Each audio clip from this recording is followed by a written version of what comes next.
Petualangan saya di tiap daerah selalu memberikan kisah yang berkesan. Tak terkecuali di Jawa Barat, tepatnya di Desa Mekar Buana, Kabupaten Karawang. Pemukiman warga yang terletak di kaki Gunung Sangga Buana ini tergolong rawan akan serangan hewan-hewan liar. Salah satunya ular yang sering mengancam ternak warga. Wih, gede banget Kang. Wah. Nah sekarang saya udah sama Kang Dande yang udah biasa menghandle ular. Dan kita sekarang mau mengevakuasi ular yang ada di pemukiman warga di sini.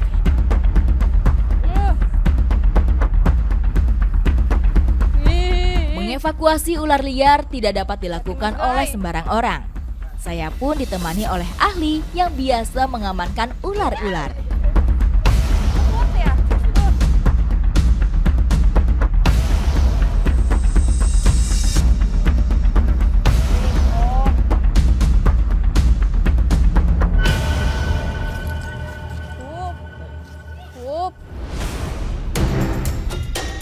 Ular sanca kembang ditandai corak pada sisiknya.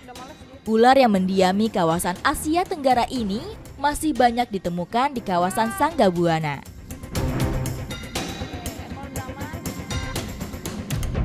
Nah, jadi ini salah satu cara snake handling. Jadi selagi dia di kepalanya digangguin, ada satu yang megangin di ekor. Selama masih jauh sama kepala aman ya yang di belakang ya. Reptil ini menyerang dengan gigitan taring dan lilitan badannya untuk menemukan tulang mangsanya. Selama proses evakuasi, penting untuk bisa membaca arah gerakan ular. Ini ularnya gede banget, ini bisa sampai berapa meter nih ya? Diameternya 3 meter lah. 3 meter.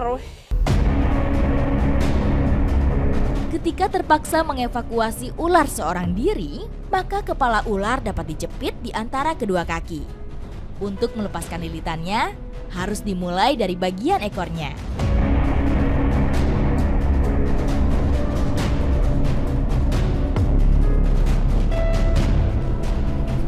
Ya.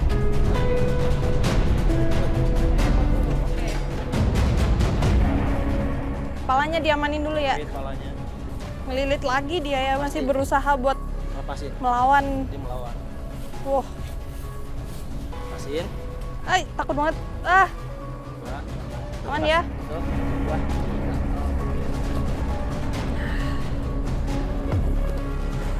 Emang butuh perjuangan banget buat mengevakuasi satu ular apalagi yang sepanjang 3 meter ini. Luar biasa banget ya.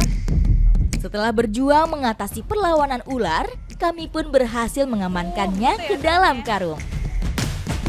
Jadi ular sanca kembang ini datang ke desa ini untuk mengincar hewan peliharaan warga. Nah, di sini itu ada ayam tuh di belakang kandang ayam. Jadi kayaknya tadi udah ditarget sama ularnya, tapi udah kita tangkap duluan.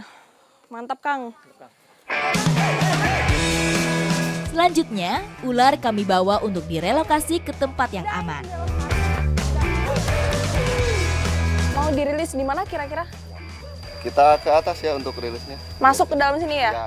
Oke, berarti sekarang kita akan menuju ke dalam kawasan hutan konservasi Sangga Buana buat merilis ini nih, ular yang udah kita tangkap tadi.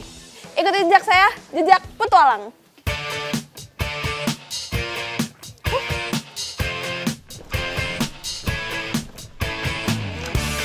Menempuh perjalanan menuju hutan konservasi tidaklah mudah.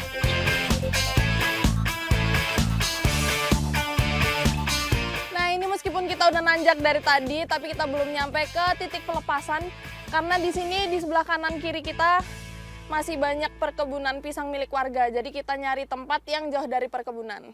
Ini kita naik lagi ya.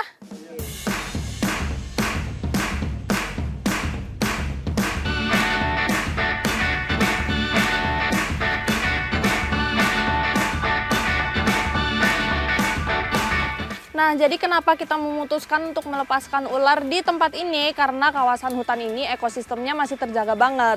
Apalagi di sini masih ada hewan langka yang suka berkeliaran di sekitar sini ya, Kang ya? Iya, ya masih ada gitu.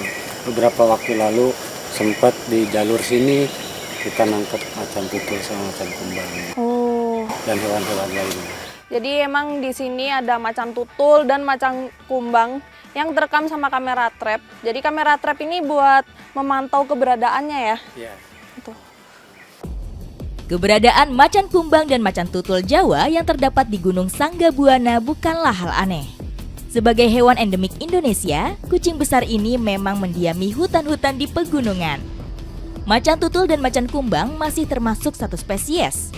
Perbedaannya adalah kedua hewan ini memiliki variasi warna terang dan hitam legam pada kulitnya. Kedua hewan yang terancam punah ini menunjukkan keanekaragaman hayati yang masih terjaga di Sanggabuana. Pas banget ini ya, dan belantaranya. Udah pas nih ya. Oke, jadi kita udah nyampe di lokasi perilisan. Kita udah di kawasan hutan konservasi Sanggabuana. Jadi tempat ini udah pas banget buat merilis hewan liar kayak ular sanca kembang ini. Selain pertimbangan jarak yang aman dari pemukiman warga, kesediaan air dan mangsa alami juga menjadi pertimbangan penting saat relokasi hewan liar. Oke, ularnya udah dilepasin, jadi semoga dengan kegiatan seperti ini bisa menjaga keseimbangan ekosistem alam dan si ular bisa berkembang biak dan hidup dengan bebas. Ikuti jejak saya, jejak petualang.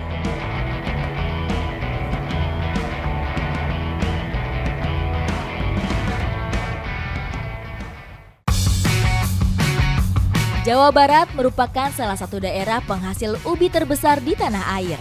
Tidak hanya ubi yang berasal dari desa Cilembu, ubi ungu juga menjadi potensi agraris di Sumedang. Campervan pun kami arahkan menuju ke desa Ciherang. Oh ya Om, hari ini kita mau camping tapi belum bawa perbekalan ya Om ya? Biar saya aja berarti yang nyari ya Om. Hari ini saya sama Om Cecep mau camping lagi nih. Tapi sebelum itu saya mau mampir dulu ke desa Ciherang buat mencari perbekalan. Ikuti jejak saya, jejak petualang. Berada di ketinggian kurang lebih 600 meter di atas permukaan laut, kandungan tanah humus di desa Ciherang mampu menghasilkan ubi ungu yang berkualitas tinggi. Ubi dapat dipanen setelah berumur 3-4 bulan, ditandai dengan ukuran akar yang sudah membesar. Nah ini sebelum kita memulai ke kegiatan utamanya yaitu panen ubi, sebelumnya kita mau nyari tunas-tunas buat dijadiin bibit. Kita potong sekitar kurang lebih 20 cm. Nah kayak gini nih, ini yang bagus buat dijadiin bibit. Ubi di sini ditanam menggunakan metode stek, yaitu memisahkan batang yang diambil untuk ditanam kembali. Banyak nih ya Bu ya. Nah ini tunasnya udah kekumpul semua dan langkah berikutnya sebelum kita akan panen ubi saya mau babat dulu nih. Ibu, babatnya mulai dari mana Bu? Dari sini juga boleh, Neng. Dari sini bisa ya? Ya. Oke Bu. Sebelum memanen ubi, terlebih dahulu lahan dibersihkan untuk mempermudah proses pemanenan. Nah ini kebunnya kita babatin, pokoknya sampai bersih. Nah daun yang udah dibabat pun ini bisa dimanfaatkan ulang sebagai pakan ternak.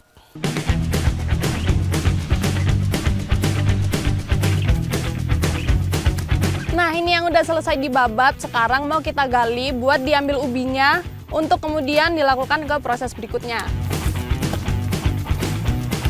Dalam proses pemanenan ini, ubi langsung disortir berdasarkan ukuran.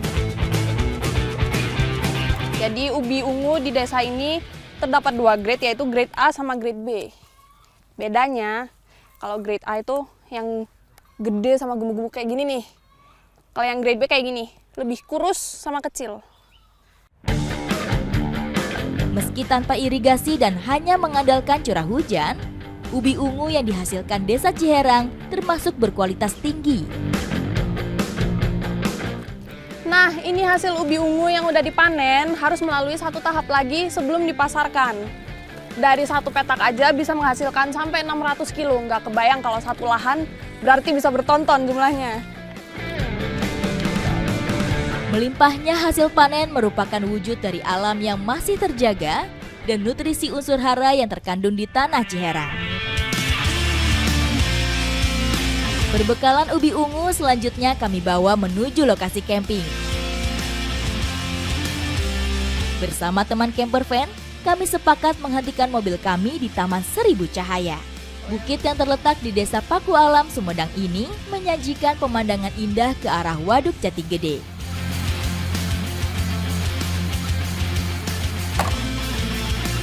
Nah, ini dia ubi yang udah dibersihin dan sebentar lagi mau kita olah menjadi olahan yang unik dan tentunya pas banget buat camping. Ikuti jejak saya, jejak petualang. Cemilan manis berupa selai ubi dan roti menjadi sajian camping kali ini. Menyiapkannya pun tidak rumit. Pertama-tama, ubi kami rebus terlebih dulu.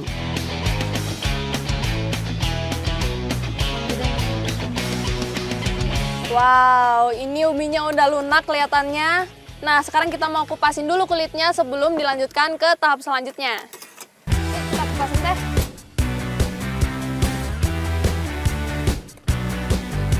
Ubi ungu kemudian dihaluskan dengan peralatan sederhana. Teksturnya yang lembut dapat dihaluskan dengan cepat. Ini udah beres ya? Oh, udah lembut ya? Nah, ubinya udah lembut, sekarang akan kita masukin bahan-bahan yang lainnya dan ditakar sesuai dengan takaran. Ubi yang telah halus selanjutnya direbus bersamaan dengan santan, gula, dan tepung maizena. Tidak menunggu lama, selai pun matang dan siap disantap dengan roti tawar.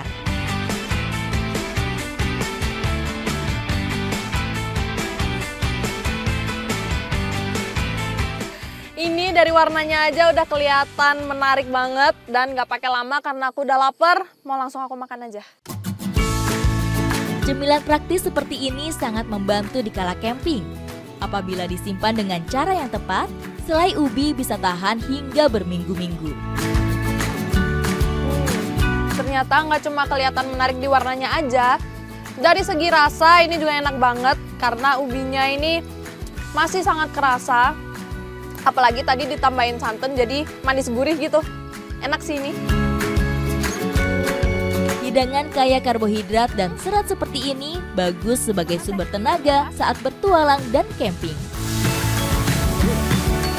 Makanan praktis seperti roti selai ubi ungu ini emang paling pas dibawa untuk bekal camping. Apalagi dinikmatinya bersama teman-teman di suasana senja kayak gini. Ikuti jejak saya, jejak petualang. Bu, dapat akhirnya Bu. Wah.